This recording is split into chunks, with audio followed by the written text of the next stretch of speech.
up to you. Perfect. Thank you so much. We talked a lot about models. We talked a lot about science. Today, I'm going to show you how we can make it useful and actually create some agents. Who of you have tried to build a voice agent?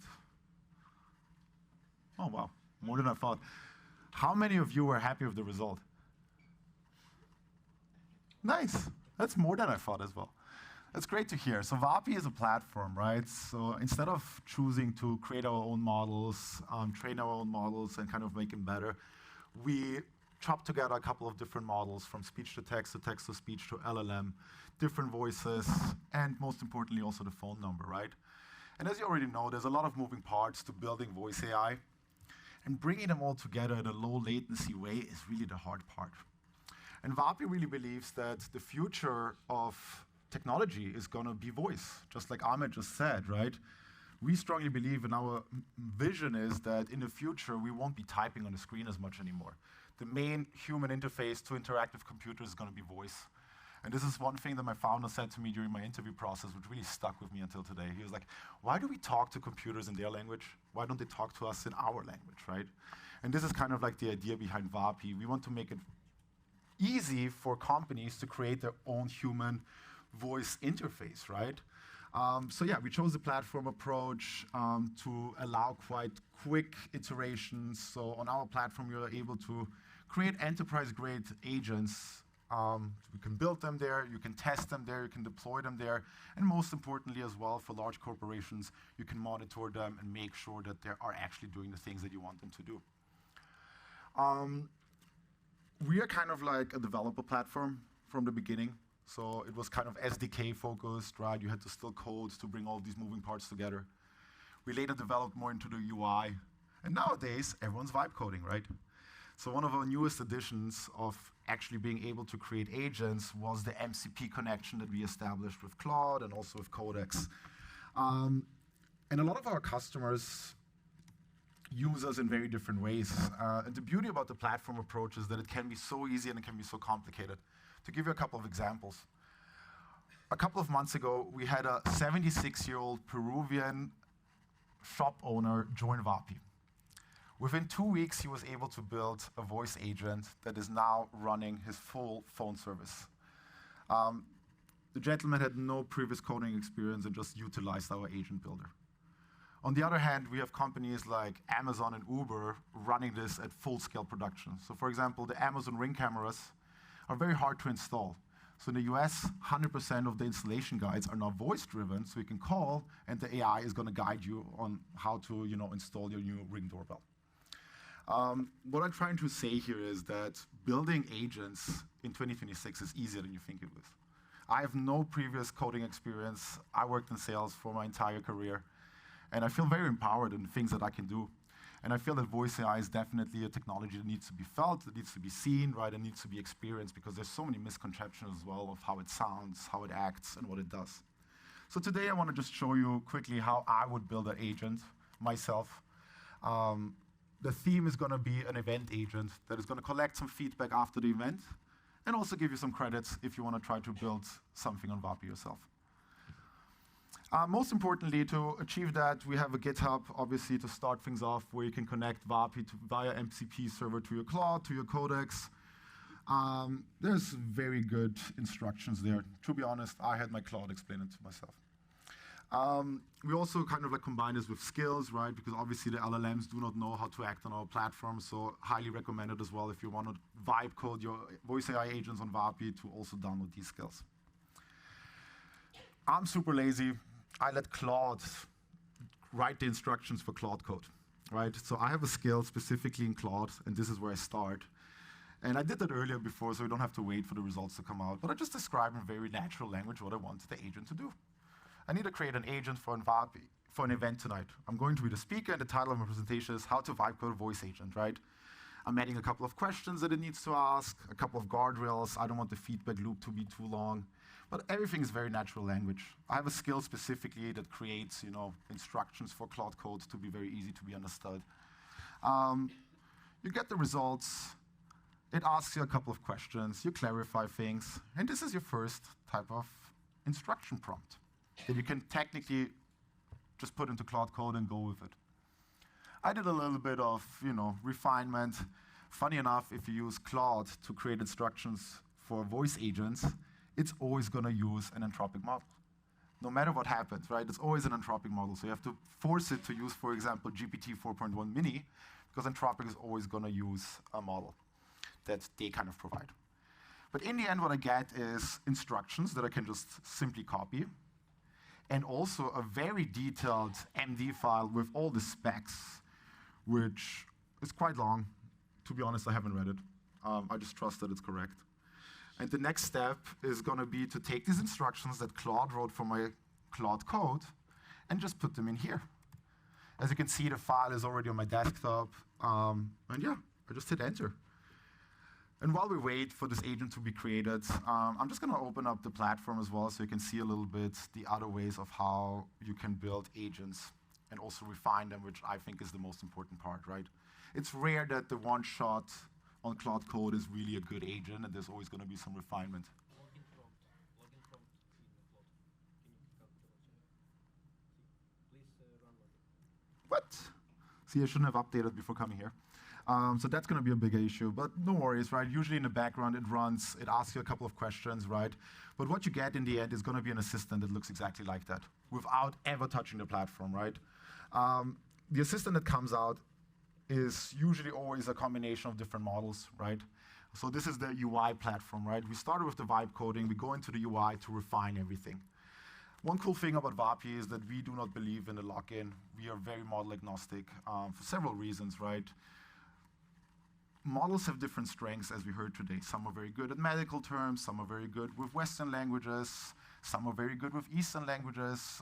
Arabic was also very hard to crack, for example, for 11 labs, right?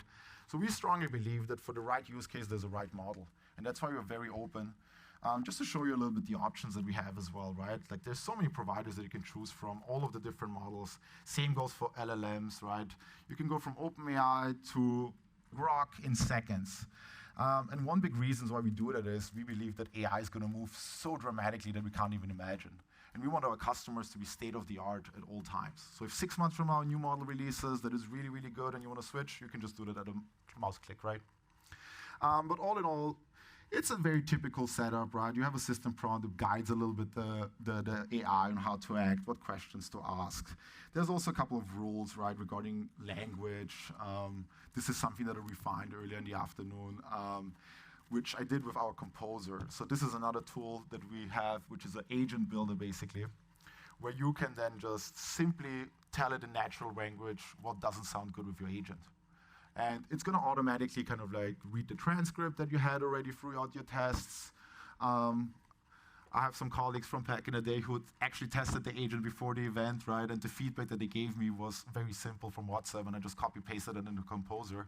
It read the transcript, saw the issues, and automatically resolved it, right? So we have agents now doing refinements on their own agents. To be honest, in total, I spent probably 45 minutes to an hour to create this agent. It works in Dutch, it works in English. I'm using a multi-language model, right, that allows for transcribing on both ends. But yeah, you can see as well a little bit to go into the iteration path, right? There's a couple of chats that I had with it, right? I wasn't happy with like the turn taking, I wasn't happy with the barge in, I wasn't happy with also the filler words that it used, right? So you kind of refine it very much, and you see my inputs is not very expansive. Oh no, the voice never starts launching, you know? So again, both, right? The AI is smart enough to figure it out itself. So this fully runs on Claude Code itself. And yeah, this is how we kind of like on a day-to-day basis iterate and design agents. I'll show you a couple of cool features as well that kind of like goes beyond the typical agent, which is, for example, squads. So a squad is basically a combination of a whole bunch of agents. So instead of having one agent do 10, 15 different tasks, you can create a squad of 10 agents, and each of them does one specific task really, really well. So for example, for languages, right, I mentioned some models are very good with Western languages, some are very good with East Asian languages, right? So if you want to, for example, have an agent that speaks German and Korean, you probably use different models, especially on the voice side, especially on the transcriber side, right? And this is where we would use a squad architecture to have two agents that sound the same, but they speak totally two different languages. We talked as well a little bit about like, the human interface and how we can make it work and also test, right? And this is something that a lot of our customers, especially on the enterprise field, had as a need. Like, how do we test these agents? Like, we're not gonna call 100 times and like see all the different type of scenarios that are possible there. So we created simulations. Simulation is also a cool feature. It's also very meta because here you can set up agents and different type of agents, happy path, bad paths, annoyed agents, super enthusiastic agents. And it's basically agents calling agents, and then another agent is reading the transcripts and is improving the agents that are being called, right? So at this point, we're having just a whole bunch of agents doing all the work, and we just need to observe and guide them in the right direction. All in all, the only thing that I did manually is connect the phone number. It's a little bit more complicated to get phone numbers here in Europe than it is in the US. Thank God, otherwise we would be getting spam calls as much as they do over there. So yeah, this was the most difficult part, right? Like connecting the phone number, doing the SIP trunking and all of these things. But yeah, we work with a lot of partners like Twilio as well to make it very, very simple. If you want an American phone number, you can get it in a click of a button as well. And yeah, that's basically it. The agent is live at the moment. Don't call it right now, please. But take a picture if you want. There will be also an email sent with the phone number, so you can call it and experience it. It's going to ask you a little bit feedback questions about the event. How do you like the food? How do you like the venue? And in the end, you get a voucher code that you can apply into the dashboard. Super enthusiastic. I love that. You want to be first in line? Hello. Actually, I had one question, but once you told like not call it at once, I have two questions. What's the concurrency of this agent? This one right now has a concurrency set up for 1,000 lines at a time. Why not calling it right now? Because otherwise everyone's going to be talking, no one's going to listen to me. Okay, yeah, I'm just wondering if there are any technical or something limitations. No. Yeah, So like out of the box, all of our pay-as-you-go customers, so if you log in today after the event, you have 10 concurrent lines out of the box. All of our enterprise customers have unlimited concurrent lines, right? So a customer like Amazon, they have thousands of concurrent lines running at the same time. We also work a lot with the travel industry and certain industries that have peak hours, right? Yes. So in those, you need to have massive concurrencies just to, be able to handle that. For example, if there's like outages at an airport and there's a lot of delays, right? Obviously, the airline is going to get thousands of calls. So you need to be prepared for that. Super. And the second question is how to measure the efficiency of the agent. How to make sure that this agent that you created doing is actually what you wanted them to do. Yeah, and this is like a question that we kind of like also debated between the speakers early on before we started the event is like, what are you trying to achieve, right? Are you optimizing for performance? Are you optimizing for the best sound? Are you optimizing for something simple? And this is, I think, where I personally believe, and I also use it as a rule of thumb, use the model that is the simplest and easiest and cheapest that gets the job done that you want it to get done, right? And there's obviously like quality assurances as well, but for very simple use cases, and most of our customers use 4.1 mini, right? It's very, very good model. It's very low latency. And this is like kind of like the quality aspects that you usually measure. It's cost, right? It's the latency between its natural turn taking, right? So how does the agent sound? And one important thing as well, and this is like something that is probably beyond the average user, is tool calling, right? A large company wants a voice agent to be integrated to their CRM, to their calendars, to everything else, right? And this is where Vapi kind of stands out. We are a voice API company, that's why Vapi, right? So we connect to everything. We have over 5,000 connection points and configuration points so that you can make your agents actually act as well and not sound really good. So yeah, performance is in the eye of the builder, right? What's the goal of the agent? Of this agent? What's the goal?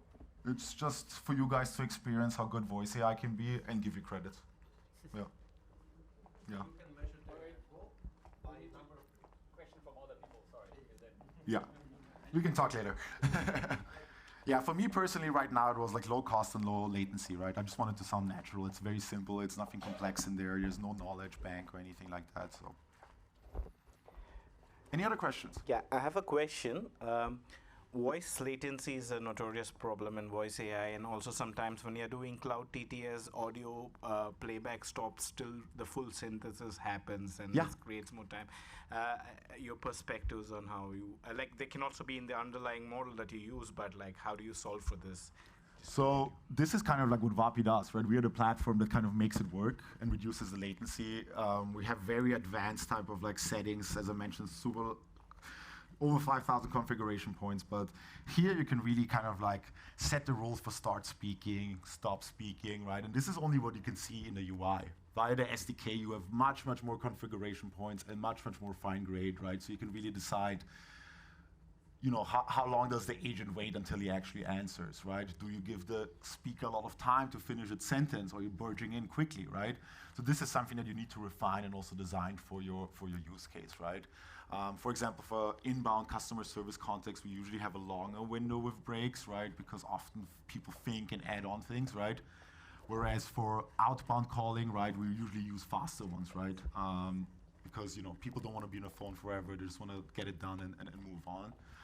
So yeah, it's all, again, within the builder's mindset. But yeah, we take care of the heavy lifting, right? You just have to decide the models, you have to decide how it behaves, how it sounds, how it acts, right? But all of the difficult parts of latency, turn taking, breach-in, and all of those very nuanced speech, things, we take care of it, right? All right. I need to cut you here. Thank you. right. Thank you very much, Thank Kevin. you. And thanks for partnering with us.